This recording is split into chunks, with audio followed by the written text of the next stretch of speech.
नमस्ते सबैजनालाई। आज चाहिँ हामी फाइनली यहाँ माछा हेर्नको लागि आएका छौँ भने टिकट पनि लिइसक्यो यहाँ है। यहाँको पार देख्न सक्नुहुन्छ, यस्तो बहुत सुन्दर छ। अहिले फोटो पनि खिचौँला हामी। बहुत रमाइलो छ, राम्रो छ।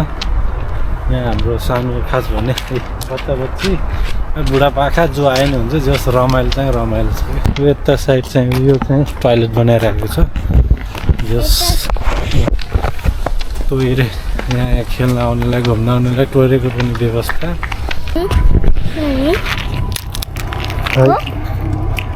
के अरे हो आगे थे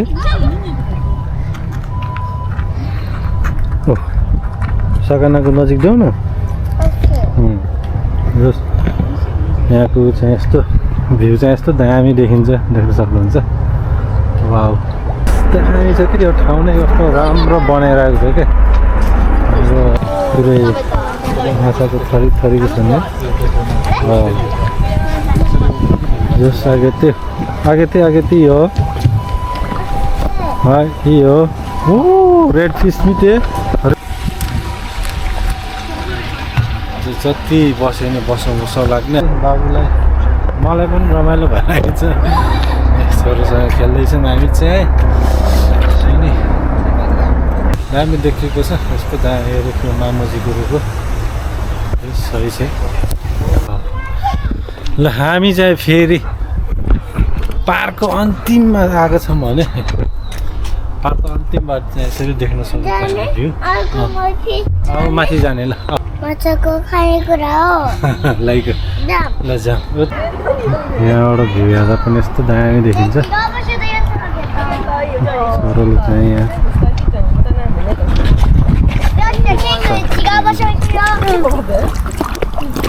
नानीको त मिनेको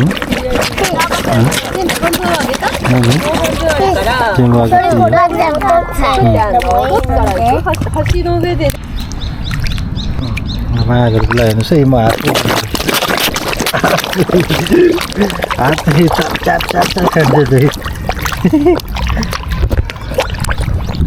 कस्तो माया लाग्दो, कति धेरै हो कि। बाउ छोराको पार्क पुग्न लागिसक्यो घुमाइ। अब चाहिँ हामी यहाँबाट टक्क लाएर अब निस्किनेछौँ। हेर्नु यस्तो दामी बनाएको छ कि खोलाहरू माथि टक्क लाएर यस्तो दामी बनाएको छ।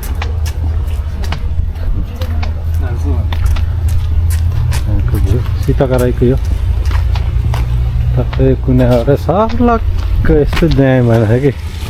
अनि त्यहाँ चाहिँ झरना जस्तो बनाएको छ। ल यताबाट आउनु क्या। टाढी जाने हो र? भोक लाग्यो होइन? भोक लाग्यो ल होइन अब खाने होला नि गएर। दो देशका थानु सिकत्ता दो ए आरिगातो थानु सिकत्ता नि बाबा वसुरे त हो मेको वा ए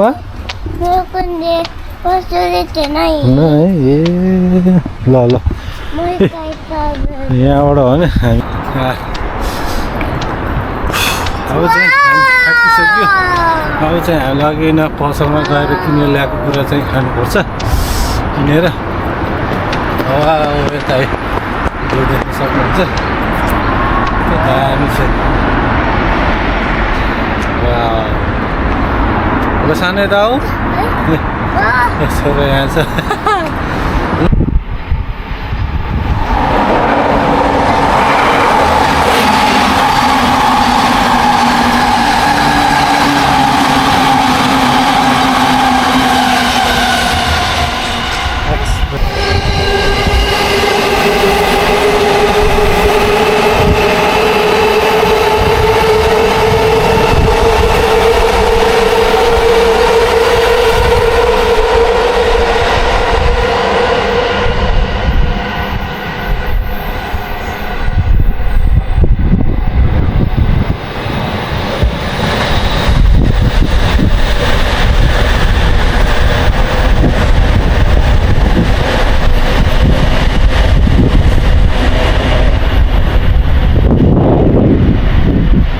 यहाँबाट अब जाने ओके सबैजनालाई बाई बाई।